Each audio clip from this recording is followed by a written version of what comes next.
Hello, everybody, and welcome to episode 7 of the Awkwardly Big Dice podcast. I am your host, Dan, and this is Rob. Hello.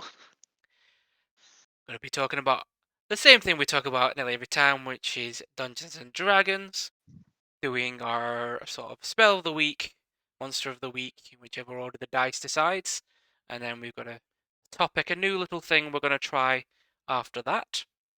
But just to start it off and promote ourselves a little, I don't know, say we have our YouTube channel. That is youtube.com / you do the @ sign, Awkwardly Big Dice.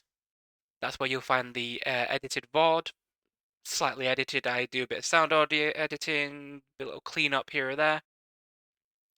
We've also got, you go check out our Instagram, where a lot of reels are put up, sort of clips of from our podcast, of our podcast.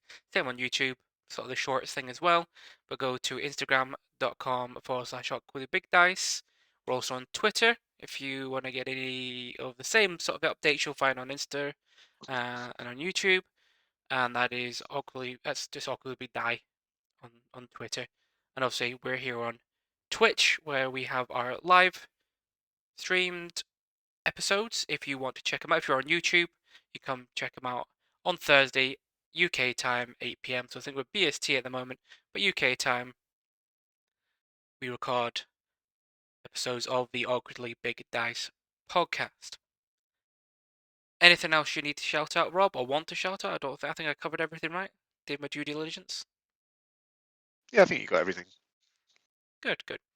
All right, then we will dive straight into our topics. That'll be the spell or monster. Actually, you know what? We'll do a bit of news first. I got news open. I wasn't really going to cover too much news because there didn't seem to be much going. But I will mention, just because, I mean, it's the same sort of sphere in which we exist, I suppose. It's a little bit of news that I saw on. Oh, it's a few different news outlets have reported it. I'm trying to remember who the um original article was with. Or original announcement. I assume it was Eurogamer, being it's the top one.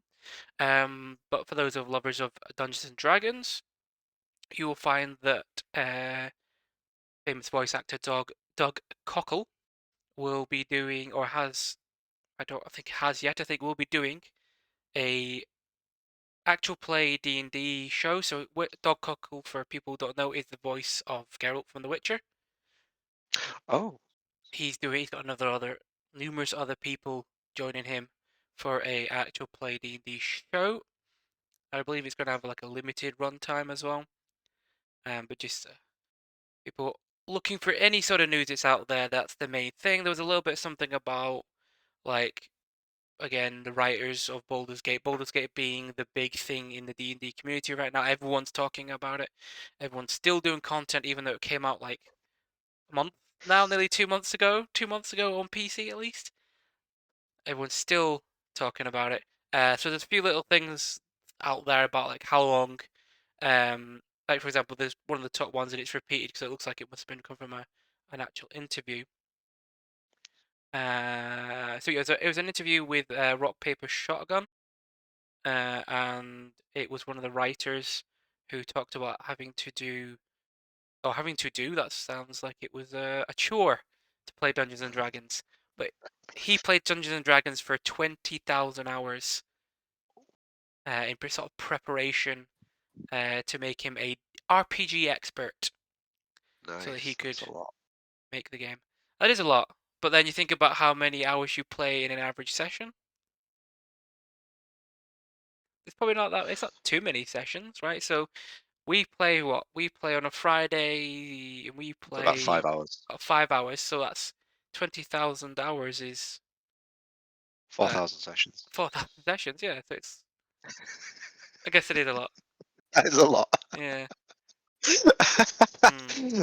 My math isn't good. Yeah. It doesn't sound. I don't know. I just didn't like even like 4,000 sessions. Depends how much you play, I suppose. Like Yeah, it you could does. do Yeah, that. You do 2 sessions a week. yeah, I do.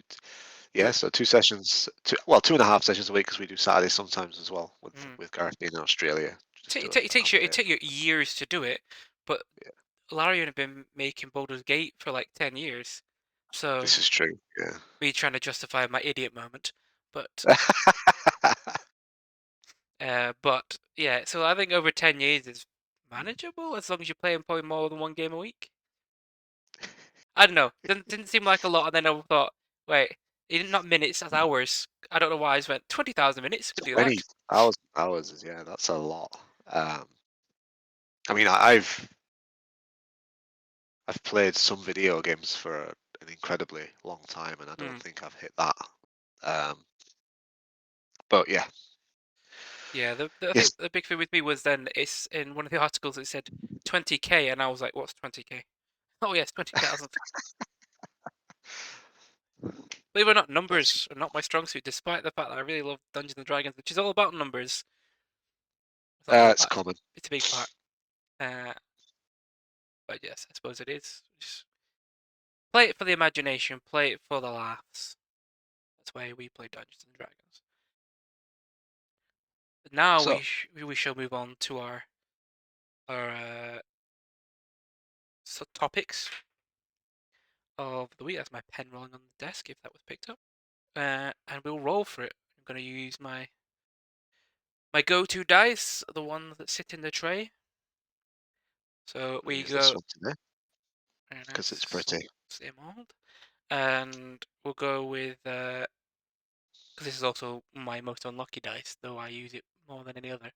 Um, it's mostly just because it's the most recent ones I have. It's the ones that Steph gave me, and I just use Oh, them. from when we went to see Dungeons and Dragons at the cinema. Yeah, yeah, yeah. Yeah, So I've been using them pretty much, yeah, persistently since then. They just because I have a dice tray and it's got the thing around the edge that has all the dice in it. I run out of room, so these ones live inside the tray itself, so they just get used first. But yes, we'll go highest gets to choose who goes first, as we did last week. okay, you ready? Yep. Ooh, that's right down the middle. Oh, I might have just beaten you then. This dice is usually cruel to me, but I got a 14. I got 10, so you get to decide. Uh, well, we've swapped places today, and I think I go first, usually with the spell of the week, Mhm, and now I'm doing the monster of the week. mhm. So it's whether do I want the order to be the same for the topics, or do I want the order to be the same for Do you want to rebel? delivery? Do you want to rebel or rebel? Screw it, Rebel? I'm going first. Whatever. Oh well, okay. Let's do it. Monster. Yeah, so you put the order at all, but you're still going first. Okay, Yeah, fine with me. we'll do it that way. I think the thing about today's monster is so I've gone for quite a lot of big scary monsters, ones I've not used, ones I want to use on my players but haven't had the chance, or ones that I feel have got um, a lot of character. I've gone for character on this, although it's not big and scary so much as it is weird and kooky. Um, there's two versions because Mordenkainen's Monsters of the Multiverse revamped Volo's and Mordenkainen's Tome of Foes. But this was in Volo's originally, so there's a legacy version which has some slightly different rules. They simplified it a little bit for Monsters of the Multiverse, and I actually prefer that version because it just works slightly better. And it is the Flail Snail. I always want to say Snail Flail, but I suppose you could do a magic item on the back of it to give to one of your players. There he is on screen next to Rob. Look at that. It's just weird and It cool.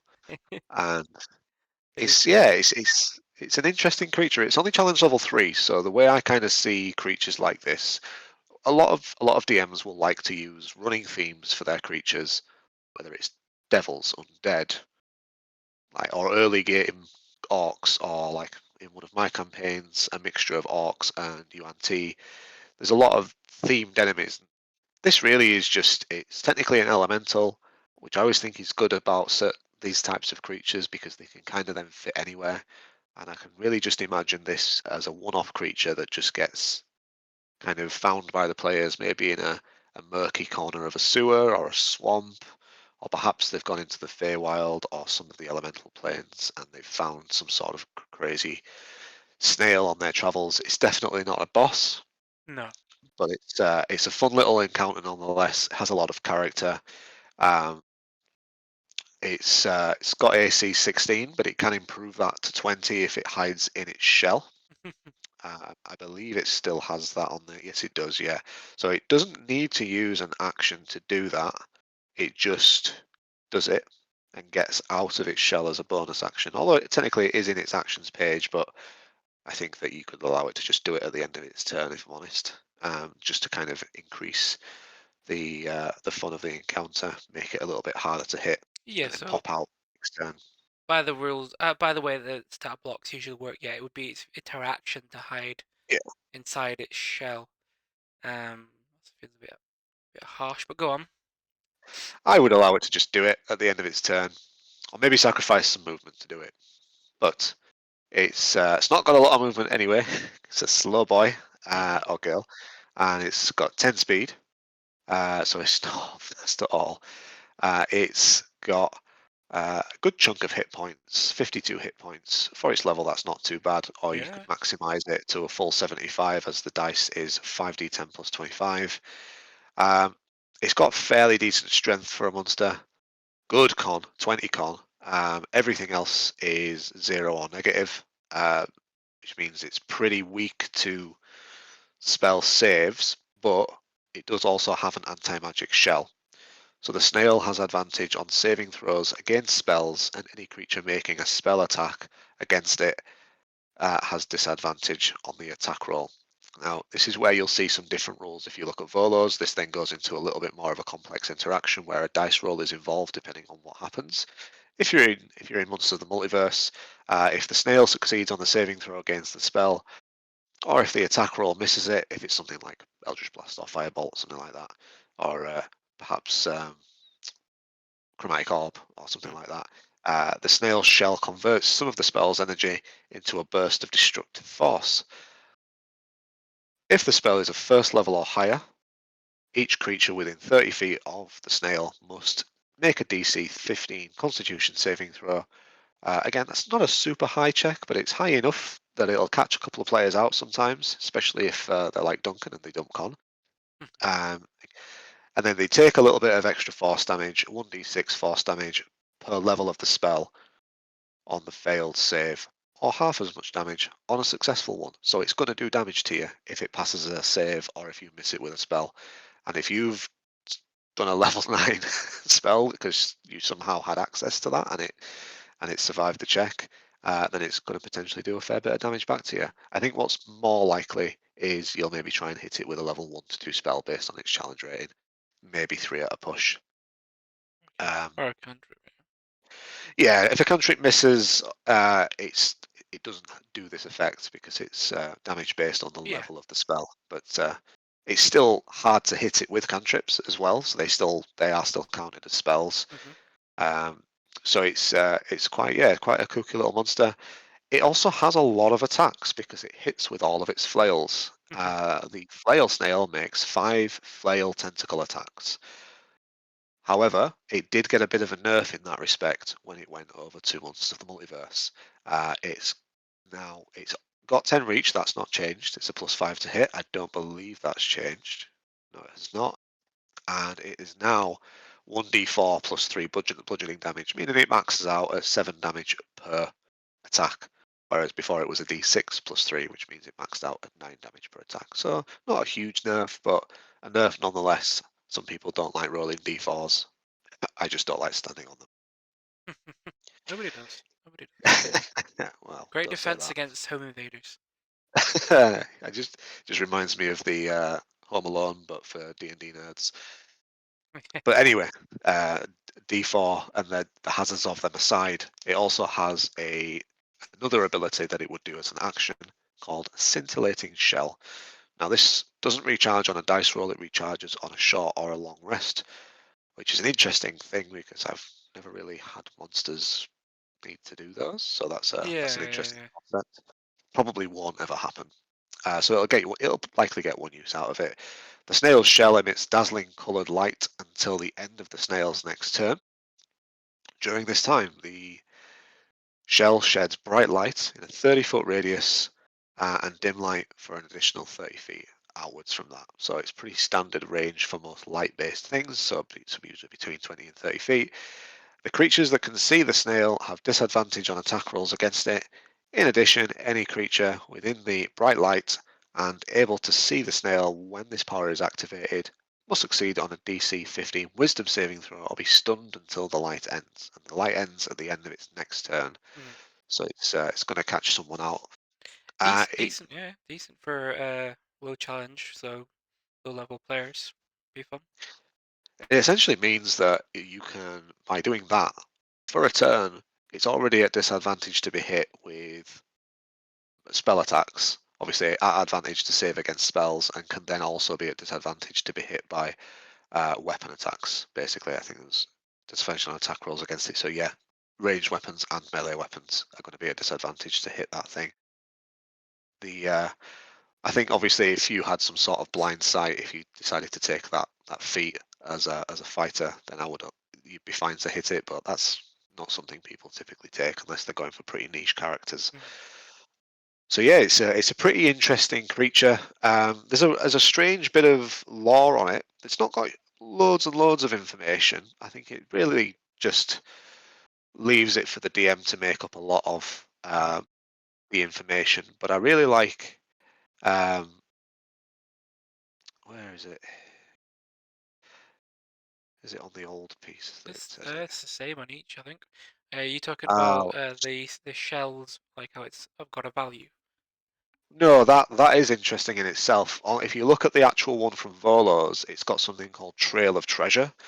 Okay. It's not really a rule as such, it's just a description of its habitat.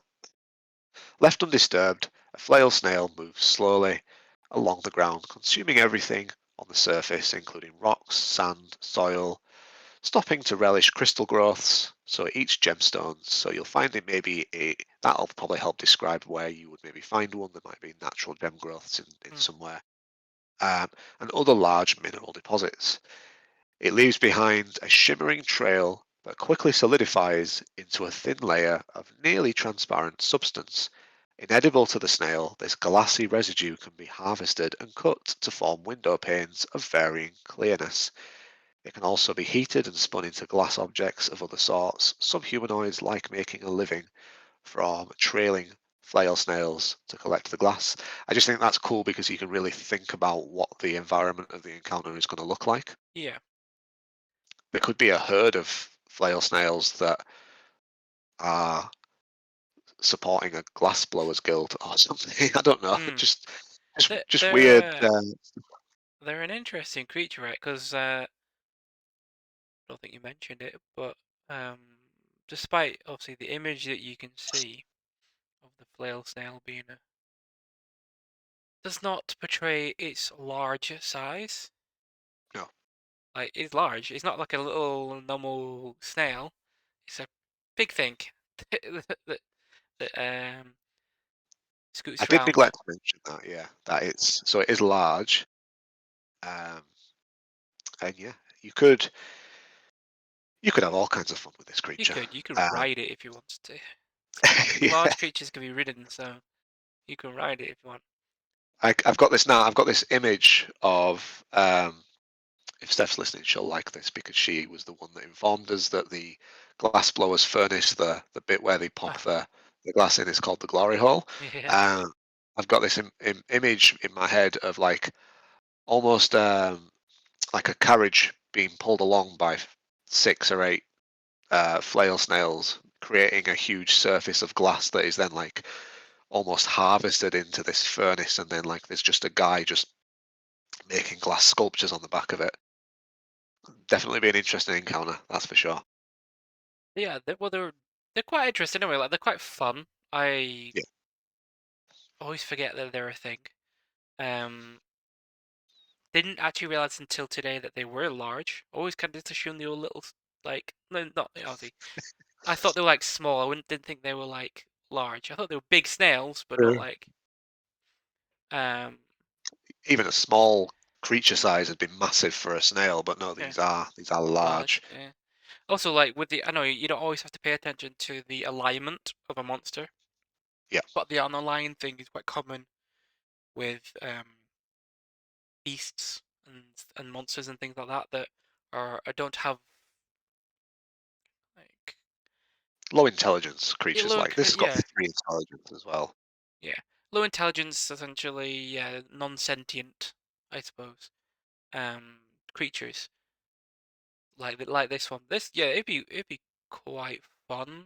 I'm now thinking of how I can incorporate it into our current game, because there'd definitely be a few of these around, more than a Yeah, few, based on the properties of their shell and obviously yeah. their waste product. Um, I've got images in my mind now of the orcs hunting them down in Nat Town, going into like, or in, going. I suppose they maybe go up to the sewers since the Nat Town is so low in mm. the city. That would be quite maybe a sport for them or something. I don't know. All kinds of cool stuff. Yeah. But most importantly, as there's now going to be a theme whenever we see it, it has 2 damage immunities. One is as an immunity, not all that common. It's fire, and the other is poison. It's immune to poison. Very nice. Very nice. It's got to be done. So we done. Yeah, immunity to poison. Got which obviously comes usually. Can't get my words out today. As usual, comes with the condition immunity of poisoned, Yeah. so it can't be poisoned. They come hand in hand. Um, got tremor sense, which is great as well. I like tremor sense. Yeah. 60 feet, dark vision, and tremor sense. Interesting if you've got one of those hexblade type players that likes to cast darkness on things to try and get advantage on attacks with shadow blade or other types of stuff like devil sight. Um, yeah, It's it's not going to cool work. because it can just sense the vibrations in the earth around it. That's pretty sweet. It's weirdly ugly, but kind of in a cute way as well. With Flail Snail. Yeah, it's Like, past that threshold of ugliness and it's gone into like cute ugly for sure. yeah. And then I was thinking you were talking about the scintillating shell, Yes. and it's got a recharge on a short or long rest. And I think the reason that it's got that is because it's probably not something that is typically engaged in combat Mm, primarily. It's yeah, something that would be in the world and you would see it around, but you only really attack it if it's not going to come at you. It doesn't want to fight you. You would think probably the yeah. way the thing's meant to be is it's wildlife, so it's not going to want to fight you. Probably doesn't even want More to. concerned with just eating things that come into its path. Yeah, I would say, yeah, I'd say probably wouldn't even want it. It doesn't want to eat you. It eats rocks and sand and soil. So it's not going to want to eat you really. So it's not going to be too bothered by humanoid interaction. So the idea, I think, there is that you could theoretically if you wanted to, make it your mount, and ergo when you rest or long or short rest, it long or short rests with you. If you're able to convince it to I mean, if you want to ignore you. go 10 feet, 10 feet around, then Yeah, but it'd make a fantastic mount. but I'm just saying, like, if you were looking to continue moving whilst long resting on the Oh yeah, move, you could ride it. Or if it's a terrain where it is perfectly capable of crossing, but you would struggle, yeah. like it doesn't state it has a climbing speed, but I'd give the thing a climbing speed. It's a snail. Mm. So I'd say I if it think what that's because we've said it's one of those kind of things where you would be quite um, considerate of the environment that you found it in. So you're going to be making it like live in that environment. So yeah, if it's in a place where movement wouldn't be an issue for it, but might be for the other players, or like you've said, a climbing speed to get up surfaces. I'm just thinking how I can put it into Stormir. That's what I'm thinking about. I just had a really stupid idea, like for this old retired monk, and this one massive flail snail keeps coming and eating his tranquility garden, and he's like, it's actually making this monk who's supposed to be all about inner peace. It's just making him furious, and it's like, go and get this snail, go and fight Yeah, it. every day he's gone outside with a rake to make the circles and everything, and then Yeah, he wakes up Yeah, he wakes up Just in the glass. morning to find it's just it's glass. His home has literally risen like several feet because of this. He has to keep uh, putting stones on top of the glass again. Maybe that's how. Maybe it's a harmonious, symbiotic relationship where he doesn't. He wants to have inner peace and meditate and have a quiet, easy life. Well, that's not very profitable or like So he so. sells glass coffee tables. So he sells glass cup to be able to afford just to keep himself. Ah, yeah. See, this is why it's a good creature. You can come up with some stupid stuff for it. It's fun. I like it. It's cool. Very interesting. It reminds me, and it's quite funny because originally comes from Volos, where another monster that it kind of reminds me of comes from, which is the Nilbog. Oh, it's on the next page to it, literally. Yeah.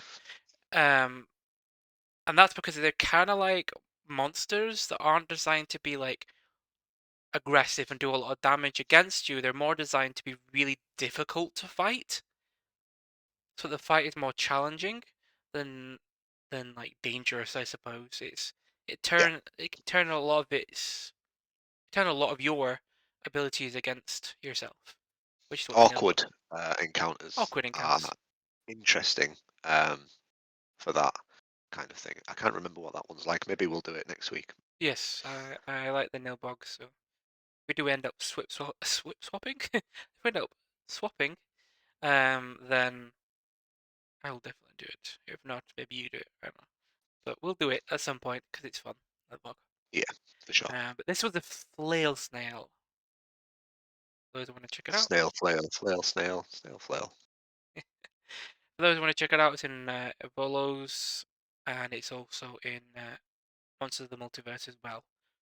If you want to go check that out, you can, and I recommend you use it, and in some fun, interesting ways that maybe you can let us know in future.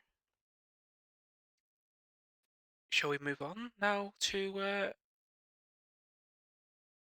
my spell of the week? I think it's a good idea. Ah, okay then. Well, let's do it then. Did you choose it alphabetically or numerically? I chose neither. It was recommended to me. My brother said, "I've got a good spell idea for you," and I was like, "Oh, go ahead. What have you got?" And he said, the mansion one." And I was like, "Okay, you mean Mordenkainen's magnificent mansion, the mouthful one?" Yeah. And he did indeed. Of course, that's what we're going to be talking about, and that's Mordenkainen. I guess the correct pronunciation is Mordenkainen, but Mordenkainen's magnificent mansion. It is, I guess, the evolution of like a little bit like maybe the evolution of Lehman's tiny hut, definitely of Mordenkainen's private sanctum, being shares names. Yeah. Um, but it's a pretty high level one. It's a several seventh level. I believe it's a transmutation spell, conjuration spell, Mm. conjuration spell. Forgot what the big symbols on D&D Beyond are, so I was looking for it. Well, the school, but it is I've never conjuration. learned that. No, I forget what they are. I'd go by color, and I always because conjuration is yellow, and then transmutation is that like light brown that's almost a yellow, and I Yeah, forget which one's which. But it is conjuration, which makes more sense than what I was thinking with transmutation, because you do conjure it. Uh, you do. it does take a minute to cast, so it's not one you're going to throw up in combat, but it does last for 24 hours, which is always good. It does require a few items. So a miniature portal carved from ivory, a small piece of polished marble, and a tiny silver spoon, each item worth 5 gold pieces. And if you're 7th level and you can't afford that, you've been doing something wrong. Very much. You should easily Perhaps be able to spending get too that. long in the smut shop. Maybe, perhaps. Or maybe spending just too much money on adding spells to your spellbook. Or the Brafino. Or in a Bracino, yeah.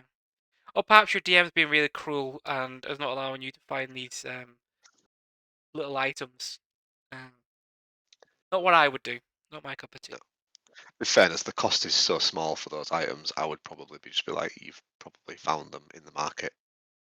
No role play needed. Oh, I've been very loosey goosey with Stormir and what you guys have got in your backpacks. Like, there's been a couple of times now where people have gone, I get this out, or I'm doing this. Like Joe playing our rogue is talking about. He's always drawing on his manifestos on napkins. Like napkins, he's in a bar, fine. He's got no Yeah. quill. I bet he's got no quill in his backpack, or no ink, or charcoal, or anything. Uh, but I'm like, really? Am I really He gonna be? thinks he's in pizza. He thinks he's crayons. Obviously. I'm completely fine with little things. I don't know about with regards to the spell, just because it's part of the thing. Material components you have to have, Yeah. and you can make it a part of the game to shop for those little items. But then a lot of people, not a lot of people. That's probably the wrong way to put it, because there's probably a lot of people that don't. Some people who play wizards know in advance what spells are going to choose, so they look what the components are and they go looking for those components in advance. But to get back to what the spell actually does for Mordenkainen's Magnificent Mansion is, well, the first line actually pretty much covers what it does, but you conjure an extra dimensional dwelling in range that lasts for the duration. So within a range of 300 feet, you cast you create an extra dimensional dwelling that lasts for 24 hours. You choose where the entrance is located. The entrance shimmers faintly and is 5 feet wide and 10 feet tall, so it's a door, basically. You and any creature you designate when you cast a spell can enter the extra dimensional dwelling as long as the portal remains open. You can open or close the portal if you are within 30 feet of it. While closed, the portal is invincible. Invisible. I assume it's also invincible, but it is invisible. Um, Beyond the portal, which is the important bit and the most interesting and creative part of it, but beyond the portal is a magnificent foyer with numerous chambers beyond. The atmosphere is clean, fresh, and warm, if that's your preference, I suppose. You can create any floor plan you like, but the space can't exceed 50 cubes, each cube being 10 feet on each side. The place is furnished and decorated as you choose. It contains sufficient food to serve 9-course banquet for up to 100 people. A staff of 100 near-transparent servants attend all who enter. You decide the visual appearance of these servants and their attire. They are completely obedient to your orders. Each servant can perform any. It goes on about the servants, basically. The servants can do lots of stuff. They're servants. Yeah. Spectral servants, basically. What the spell it does is basically the same sort of thing, but invisible, I think. Oh yeah. It's level 1 wizard spell. Yeah, Makes an but invisible this person. one's these are visible. Obviously they can't go anywhere. They can go anywhere within the thingy, but they can't leave the mansion. It's furnished. And then when the spell ends, any creatures or objects left inside the extra dimensional space are expelled into the open spaces nearest the entrance. So once it's over, you're basically chucked out. Yeah. Yeah, there's a check and out Ejected. time, and if you don't check out in time, you are kicked out. Actually do quite like this spell because I like any spell that's kind of got that extra dimensional aspect where you're so powerful now you're creating, space beyond space, or your own little box within the, I guess, the ethereal plane or the astral plane, whichever Yeah. preference is. Astral plane sounds interesting, but I imagine it's supposed to be more ethereal in this case. Yeah. But it's fun. It's great for not having to worry about camping at that stage. But I think probably once you got to 7th, you're probably not worrying about it so much. So many other little spells you can put up to defend yourself, but it's a more comfortable variant Yeah. than Tiny Level Hut. 7 spells for a spellcaster. That's level 13 character level. So yeah, you probably not worrying too much unless you're being hunted by something extremely powerful. It's a good way to hide from it in that respect. Yeah, I think it's a case that you might want to use it to hide just because it's irritating that a revenant that started hunting you at level 5 is still hunting you at 13. Yeah. It's like he's still hunting me. We kill him every night. I can't be bothered to kill him tonight. Let's go inside the mansion. But it's a nice little very wizardy thing. It It can is, be yeah. done by bards, but that'll be because bards get the old what's it called? Where they could choose from other classes. Oh yeah, mystical secrets or something like that. Yeah, mystic secrets, mystic Yeah, something, something. magical secrets, mystical secrets, something along those lines. Something secret. They keep it Yeah, secret. They keep it safe, which is what you can do in Mordenkainen's magnificent mansion. it is what you could do inside his mansion. Great for keeping things safe. Just don't expect them to be there after 24 hours. They'll be ejected. That's true. Yeah, unfortunately, it's not one of those ones where you can keep casting it in the same spot to make it permanent, No, is it? no, it's not. It's a I temporary. might be tempted to allow that sort of thing though. I would. This is definitely one of those spells for me where it's a spell that is used at a tier of play that not a lot of players typically play at. Um, I've never played 13, so I've never used it as a player. He's a DM. yeah, the only player. I mean, I've played a mini campaign. I think it was about 5 or 6 sessions tops at level 20, and that was just one big dungeon. So even then, like this spell wouldn't have been used in No. that scenario. We didn't do any long rests. Um, and the only other the only character I've played at is at level 13, and that's my first warlock, Arthur, and we still haven't managed to play that Monday session, so he's still in limbo, waiting for the final finale session. But we were level 13 for a little bit. The wizard, I don't think, learnt this. They definitely learned teleport, which is a great spell. Again, another level 7 spell. But I liked using this as the DM for a certain wizard, which I won't name, in a certain campaign, which I won't name. We all know what campaign it is. Let's be Yeah, yeah, honest. yeah, yeah. But Strahd. it's just a nice spell for that NPC to just show up and kind of just without being aggressive to the party, just be like, "This is how powerful I am. Come and Sure. step into my magnificent mansion." Yeah, it's interesting because it doesn't really. It gives you a lot of description, but it's more about what things can and can't do, less than the actual physical appearance because it's up to you. Um, yeah. So I always kind of just imagine outwardly it's just looks like a shining doorway, a shimmering Yes, doorway, like a light, which is made of light itself. Um, and that's kind of how I describe it because the only time I've actually used it was as a DM with a powerful necromancer that was in charge of essentially a criminal organization of necromancers in the campaign world Nuri, before Rob joined, I and was going to say that's before my time. That one. for your time. And in that, the man in question is called the Master, I think, something like that. Anyway, he was the head of the organization, and he had a basically a big empty mansion that was like nothing in it. It was just literally the walls and the top ceiling. Like it looked like from the outside there might be multiple floors, but it wasn't. It was just one entire space. Had a couple Yeah. of wings to it, and it definitely had a basement. Uh, but that was, and it had like a front, but most of the front was just an illusion.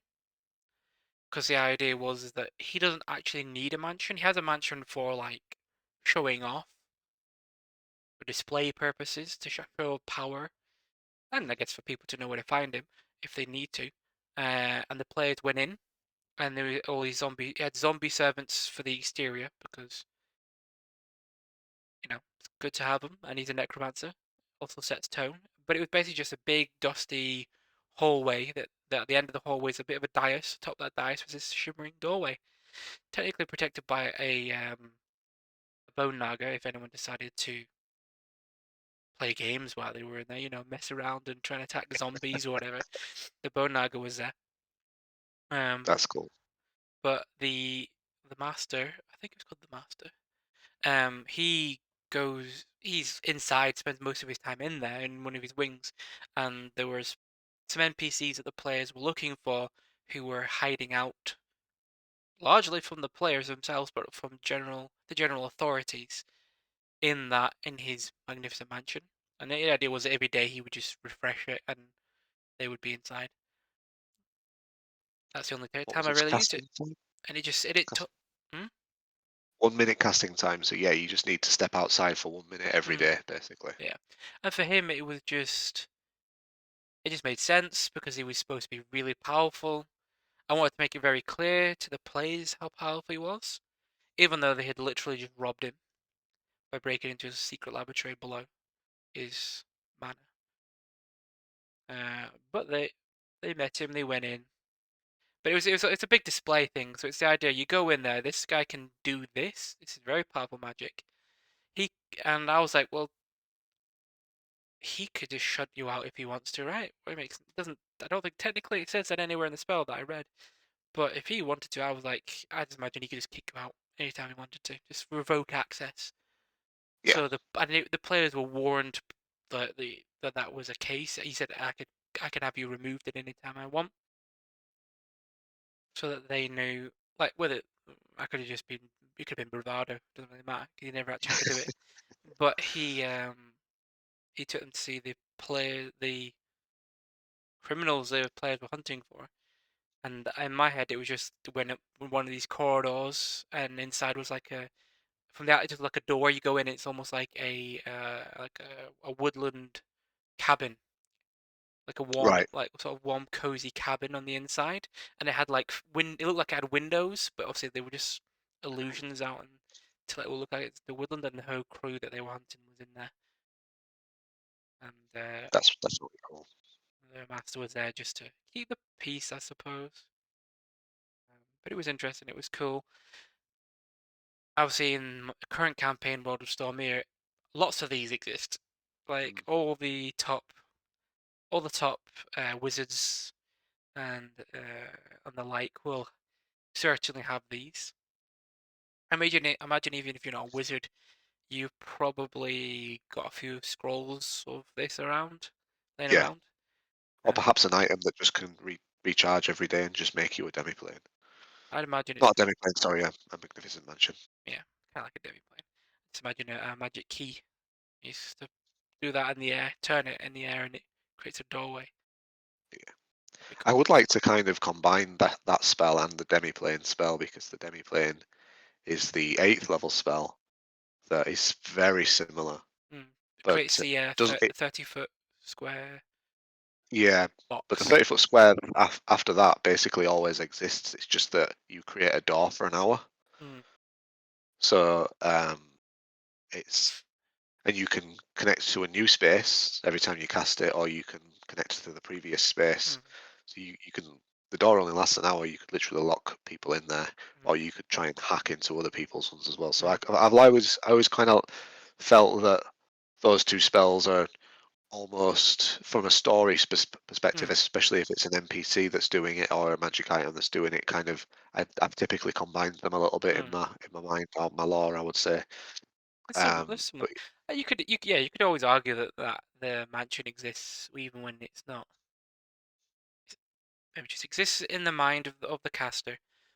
perhaps, But yeah, the thing with demi plane though is that it's a barren space basically. It's just like really quite small, really barren space. Really good if you want to store stuff though, like I did when you had the bank heist and all the vaults were demi-planes, yeah. and you had Or to like access them via a big mechanical, magical door that you put the code in. in the campaign, my warlocks in Arthur in Ross's campaign, we went to a library that had a lot of knowledge. It was the king's personal library where a lot of knowledge was kept that basically was like the forbidden section, but it was a whole library. It had all the true histories rather than the ones that had been censored and edited so that people didn't find out that such powerful magics existed or didn't show certain races in certain lights and that sort of thing. Um, and that was really interesting because the king. I don't think the king's a wizard. He's certainly got something about him, but I don't think he was capable of casting the spell. So he had actually a small, tiny library, Right. almost like a doll's house, but um, was an entire library that had been shrunk down using magic. So when we were sent to that demi-plane, for want of a better word, we were actually just being shrunk down and placed into this tiny library, which was interesting use of the kind of theme, because then Mm, we could fight. I think we ended up fighting some regular spiders, house spiders that were gigantic to us, or mm, and there was some like other. I think they cockroaches or ants or something like that, mm. but Let's go. um, it was and it was we could stay there for 24 hours, so it's a little bit like Mordenkainen's Magnificent Mansion. And it gave us a long time once we've dealt with the creepy crawlies that had infested it to do a lot of research, and it gave Ross a good opportunity to do some lore dumping on us, to give us the opportunity to go about and learn. We were looking to learn certain things, but we also had the opportunity to go and learn other things in the other areas, because he it wasn't just he'd really thought about it. It wasn't just we only keep the knowledge here that you need. It was like, no, this is a full Mm, library. So if you want to find something out about elves, even though the campaign isn't about elves, mm, there is a full mm. like 10,000 year long history on elves, and I will give you information. Law So dumping it's really is and it's still an awkward one though. I always feel guilty about doing it to my players in especially in that sort of very expositional way of just throwing it on them in one go. I'd yeah. rather unveil it through the story, but sometimes you just need to get stuff said and to get It was stuff one of done. those where it was a good time to do it, because we'd come up against some foes that had a lot more information than us. We'd uncovered a few secrets and put a few things together ourselves, and we were like, we really need to know the full truth if we're going to proceed.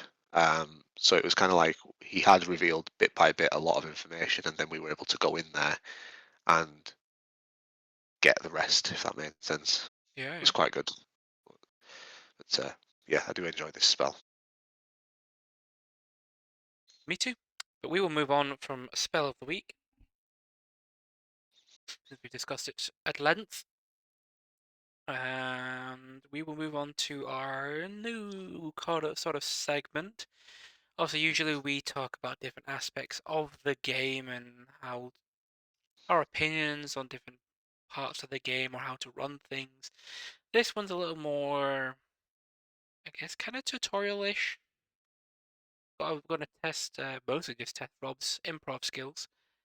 Um, God, but this is going to be content. yeah, but the idea is that I have created a a world, very just a brief-ish description of a world. I get carried away when I write anything, so it just happens. So brief-ish description of a world and a adventure hook within it. Okay. So it's all kind of one.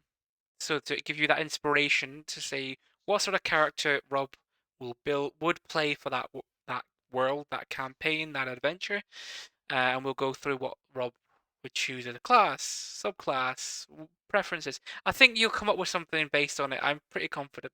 If it doesn't work, it doesn't work. But I'm pretty certain that, especially on this first one, I quite like. I think you'll quite like.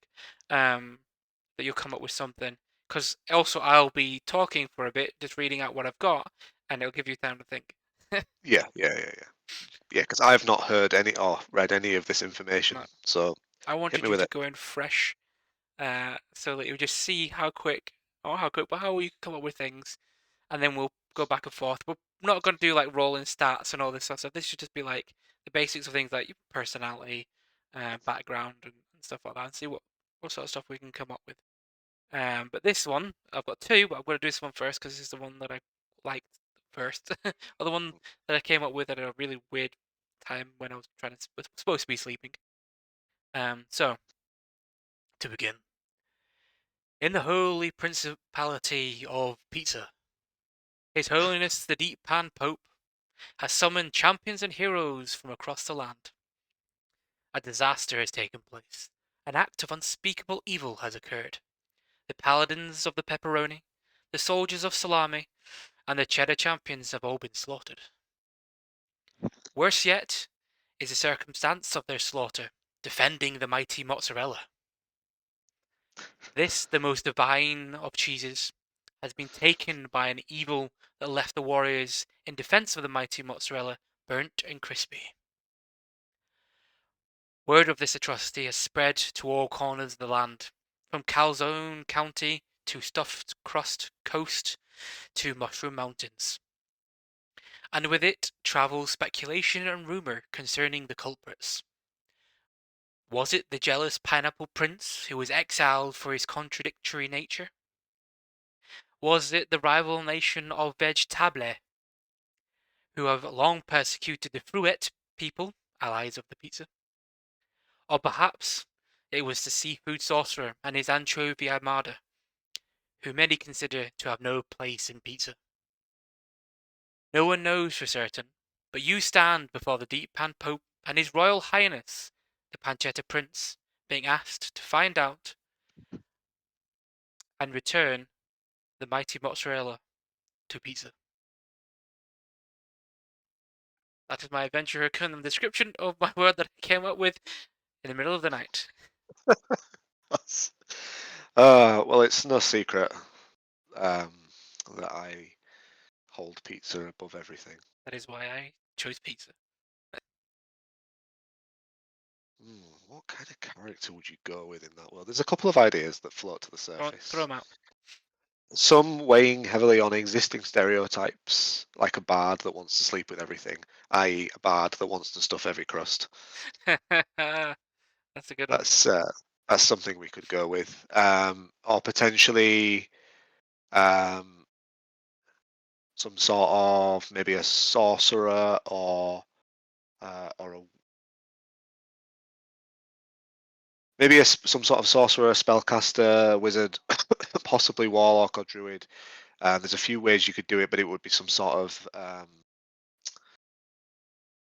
wood oven master to get that perfectly crisp crust.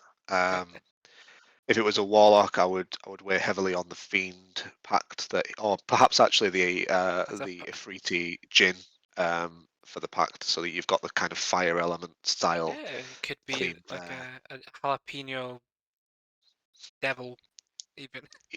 Exactly, yeah, looking just like the red-faced devil in Insidious, perhaps, because he's very, very the lipstick demon thing. Or perhaps the Wildfire Druid. I am playing a Wildfire Druid in my Saturday campaign, which is Storm King's Thunder, and he is actually a bit of just a little fat dwarf that likes to cook food, and I could definitely take that theme and turn it into some sort of pizza-based character. But one thing that I actually quite like the idea of, and it is because you've said mozzarella. I can't remember the name of it, but what's that race that's like just goo? Oh, the one that I Is it from Spelljammers? That's yeah, just yeah. ooze. What are they called? Plasmoids. I'd play a plasmoid, but um, it would be a cheese knight that had been cursed to be permanently melted mozzarella. So that you've got your ooziness there, and with that, I would probably play maybe a monk, and I'm thinking like weirdly Stretch Armstrong vibes, because like all the wibbly wobbliness, and I would probably go with the way of I really can't. It's in Tasha's. I can't remember what it's called. It's the one that everybody says is a JoJo's reference, where you weigh in heavily into wisdom and you kind of get those spiritual arms behind you. Oh, now you're asking monk. Let me have a look. What Yeah, monks have we got? Right. Is Kensei? No. no, it's not Astral Kensei. Self? Astral self, yeah. So it would be the pizza topping self, and all the parts of that, because you can get some armor, you can get a pair of arms, you can get a mask. They're all like astral like bits, Eventually, you can summon them all, and the arms give you, I think, extra range. And I would hopefully procure an Eldritch Claw tattoo as well if I was allowed to pick rare items or whatever, to Hmm. give me even more range on my stretchy plasmoid cheese arms. And he would. See, I'm thinking too much about it now. I'm thinking, That's could I fine. multi could I multi-spec into barbarian and go for the rage for when he gets extra salty? Well, you're already a champion in that world of some kind, so you've got to be. You're probably Yeah. looking. You're not going to be playing first tier, so No. you're probably maybe 10th level, I would think, at that point, somewhere around Yeah, that. for sure. I'd probably just keep it as a pure astral self cheesy topping monk, um, and really kind of weigh heavily into those vibes. I think background would probably go with folk hero, just from what you've said, really. Sure, everything works. Jokes aside, I do think that's one of the cheesier backgrounds. Um, I think personality-wise, I would want to play it because I've already said he's made from melted mozzarella. Mozzarella is a mild cheese. I would definitely play him quite mild-mannered, but also quite flexible of character, so he can adapt himself to a lot of situations. So I would play him with a bit of charisma, so he can feel that social stretch. I would obviously use the standard monk stats, so I would have a stat priority of Dex followed by Wisdom. Mhm. Um, then it would maybe be, depending on if it was rolled stats or however we chose to do it, I would maybe look at Charisma or Con next as a Mm, third weight, try and balance those out. Um, con probably. I definitely go for Sentinel as a feat Mm. because he's wrapping his cheesy string around people and and stopping them from going anywhere. um, yeah, this is It's funny because I was like both of the ones that I've currently written, so this one and the other one, I've written to be kind of vague to how you interpret the world, how you see it. Because my thought was either he's going to see it like you have, as everyone is some sort of foodstuff. yeah. All the people of the world are foodstuff. Or he might see it as it's more like they're people, they're normal, the races you can choose from, but they all just worship and they all just celebrate food. I So I was think curious to see how you because would take it. because I've seen some of the Dimension 20 stuff where they're Mm, like the Candy Kingdom or the vegetable ones and mm, those where they take on actual food. I think yes. that's probably why my mind just went straight to that. Like it went instantly to that. I didn't even for a second consider like humans and or humanoids and normal D&D races Mm. worshipping pizza or using pizza as like symbolism. Um, but I can absolutely pick a character for that as well. Go on. Because I'll tell you what my original thought was. Because the way I kind of wrote it, and it's all like holy and stuff, I was definitely thinking cleric or paladin. Yeah, So my thing would be like, I'd probably go paladin if I was going to choose it. If it was not the we're not foodstuffs thing, and just be yeah. some sort of paladin, maybe a survivor of one of the orders that I mentioned, and he's just determined to find out the truth, be like a. I mean, maybe it's just my current Baldur's Gate playthrough weighing on me or what's stuck in my head. Oath Vengeance Paladin. Um, Oh, but both a Vengeance Paladin, but definitely using a whip right for that cheesy mozzarella. Sorry, I can't help it now. yeah, that's fine. Like, I'm alright with that. I just imagine like all the like we get the typical paladin sort of thing where they're wearing like the tabard. It's got the emblem of of their like house on it, but it's just like a certain like topping basically, or like a certain cheese. Or even that like stereotypical Dark Souls Sunbro tabard, which is Mm, it's the one. I think it's actually the one from oh, what's it called? like a With flail. the Black Knight. Black Knight. It's an old film. Oh, Holy Monty Python. Grail. Monty Python's Holy Grail, and it's got that like a white tabard with a yellow sun with orange triangles coming off. It's like a really basic like But kiddies that's a drawing of the sun. pizza. Yeah, but yeah, like that's what I'm seeing. That would be like just a pepperoni pizza. Yeah. But uh, I do quite like the idea of people playing foodstuffs. It's fun. Like I know, as we said, I mentioned 20 have done it, but it's fun and it's silly, especially if, like in my head I was like I kind of like imagine it's like Italy during like the Yeah, Renaissance, and so I was every thinking that sort of thing. Yeah, or because maybe the Crusades. I mentioned the deep pan Pope, don't I? So like Yeah, um I was trying to look for so many like toppings that I could use to make sure I had that what's it called? We have the first letter the same. Um, so like the seafood saucer, right? yeah. So that I was like, what can I? And then I saw that I ended up googling pizza toppings just because my brain was like, what else? Um, and it's like and it was all these different like you could obviously you could seafood pizzas, so people putting different seafoods on. But I'm like, I know a lot of people do not like that, and I want this sorcerer Yeah. to be the vibes of an evil sorcerer. So I was like, yeah, seafood sorcerer. Weirdly, too much thought was put into that in the middle of the night. It's just like, hmm. And then when I thought, I'm going to forget this by the time I wake up. And I woke up I and do I quite remembered it. like a good thought process where you are just bouncing stupid ideas off each other and kind of flexing the creative muscles a Hmm. little bit and kind of saying, all right, okay, so you've got like the halloumi high prince, saltiest of the land, and thinking about like taking the flavor profile of halloumi and putting it into a character that's a high prince. So like we all know that Hmm. if halloumi's one that it's like a meatier cheese, so he'd be a Hmm. pretty stocky guy. His shoes would squeak because halloumi's got that squeak when you bite into it. He'd be quick to rage because it's a very salty cheese.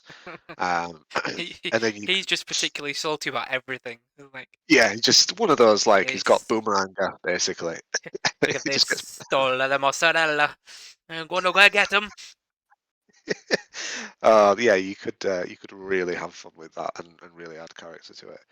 I think I think I would have fun of the as the mozzarella monk though. That would Yeah, be it even works because it's got the I can't remember what it's called, but where you have the same letter and the same letter with the mozzarella monk. Um, alliteration. There we go. I'll get there eventually. Alliteration. I didn't even know what it was, so I would mine would have been a guess or a Google search. May have studied English at some point beyond high school, so that's probably why I remember it. Um, but no, yeah, I know that you. I was like, what would be really fun for Rob? What does he really love? We know he loves pizza. Like this, the dude loves nothing. Like Uh, it's his favorite thing in the world. Like no pizza, kill him. Like that's what we established long ago. If there's no yeah, pizza, Rob doesn't want to be around. Doesn't want to be on Earth. yeah. To preface this, I think when we were watching the walk, not the Walking Dead. What's that other show? They involve zombies. Yeah, and mushroom zombies. Oh, The Last My of Us. my Last of Us. My brain is not working tonight for Oh, me names of neither. shows. Like, yeah, I think it was when we were watching that when it was coming out, and I was like saying how basically I saw their efforts in finding a cure as almost pointless because civilization was basically over, and I didn't see the point. And I was like, do you think they really have the ordinary folk really have the ability to make really nice pizza anymore? Nah, I doubt it. And it's going to be a bullet for me, is basically what I said. Yeah. We went off on proper tangent because I remember we were playing um, Battlefield, weren't we? Oh, we That were, that yeah. brief period we were playing, and it was just like, no, no, no. Uh, but in the We Prince, started talking about all the different like post-apocalyptic type generic scenarios. So yeah, like your zombie apocalypse, your Fallout style apocalypse, or um, in my mind, I also I remember thinking about the Simon Pegg movie where the world ends at the end of it, and he's like kind of turns into a bit of a wandering knight, because they realize that all technology came from this like aliens trying to control everything. So I was thinking of like all those scenarios, and I was like, no, every time there's no pizza, there's no me.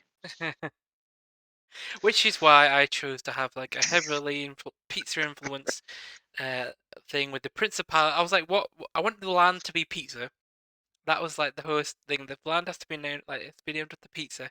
Like what is a nation type that begins with P? Principality, ruled by a prince. Do you want to know something Principality of funny? pizza. So I ate pizza earlier. good for It you. was takeaway night. I ate a pizza. It was a great pizza. I enjoyed it thoroughly. Was it the pizza of the paladins of pepperoni or the It, soldiers of salami? both. It was a mixed alliance. It was Ah, the soldiers of salami were present. The Paparani paladins were present. uh, The uh, cheddar champions. That's the one I've got. well, Probably had. no, It's usually a cheddar, isn't it? If it's like a three cheese, it's usually one of the cheeses yeah, is it was cheddar. just mozzarella cheese. The I'm trying to think. The beefy barbarians were there. The beefy pepper. The There isn't really anything that rhymes with that goes with H. Ham. Yeah, Ham was there. The Ham. Just a guy called Ham. oh, It's just like the village idiot. Just, hey, I'm Ham. I can't think of any words that actually start with H that could be a thing. I was thinking of like holistic or uh, heroic. The herbalists of Ham. The Ham heroes were there. The Ham heroes. We could think you could go. Uh, Surely you could go pork, pea, but I've already done paladins. You can't do paladins again. Pugilists. Pugilists. Pugilists of pork. There you go. Big, big pork, big pig people that just punch things. Yeah. Drunken monks. Drunken monks, yeah.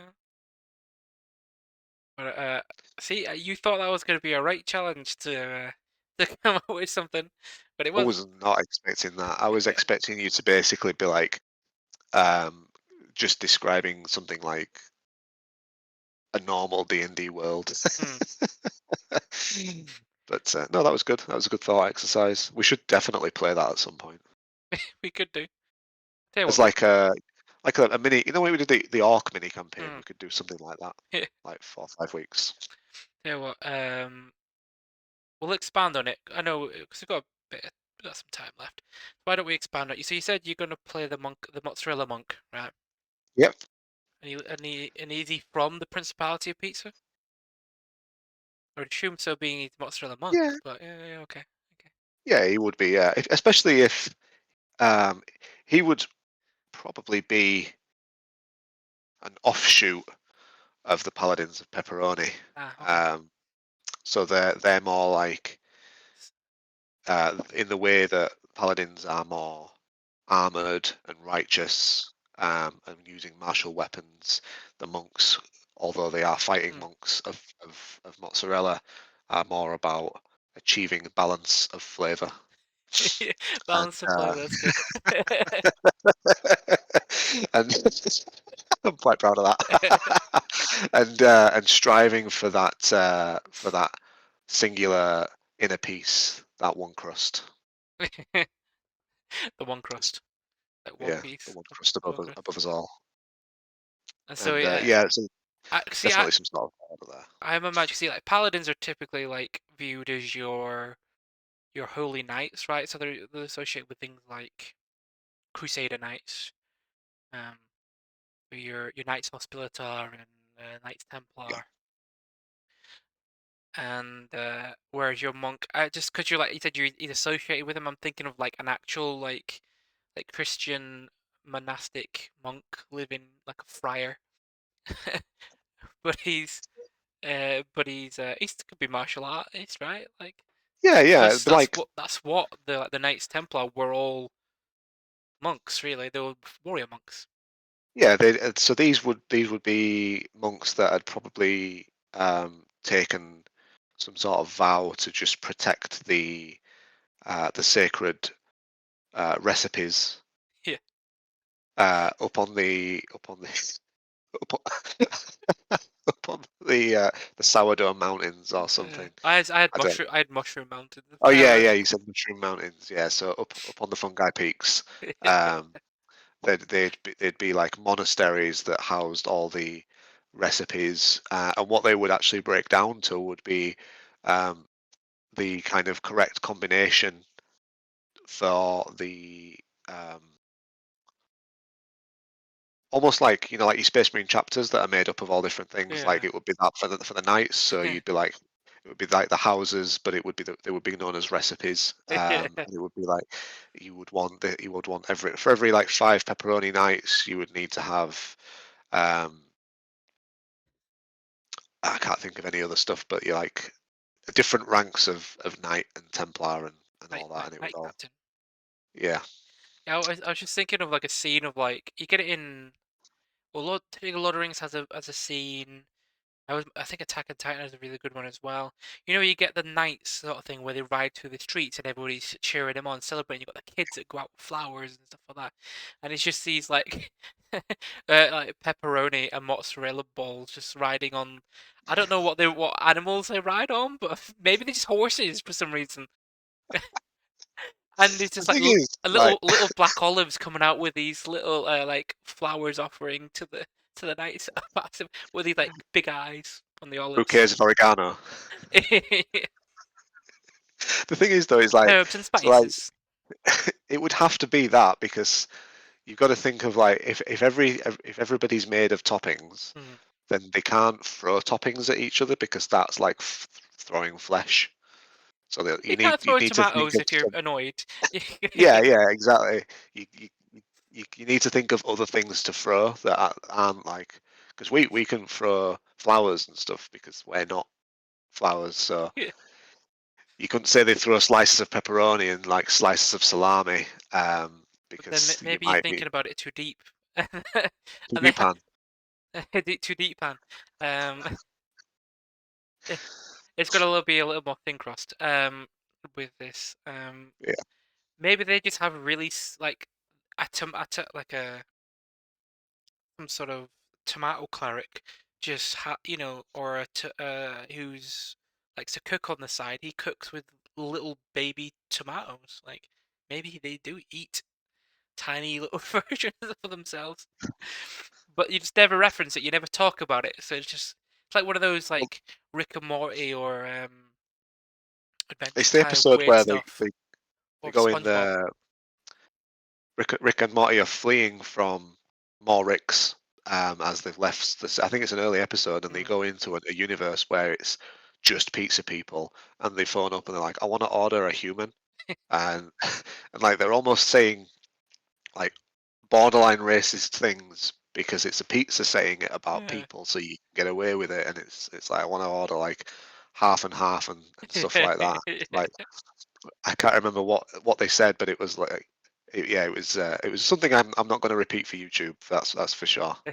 But it was that. So it's like the idea of pizzas are the people and humans are somehow the food that Yeah, they they've done grow a couple of or times where make. it's just like a universe. Where you flip something, like Yeah. where like I know Family Guy did it, but they had people were dogs and dogs were people.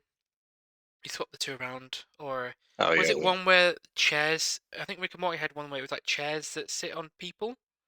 it was the same Was episode. It was it that because they one? ran through like yeah, it was the Multiple same because they went universes. into a restaurant and they were sat on people Mhm. in a yeah, it was a very It's wacky, weird stuff.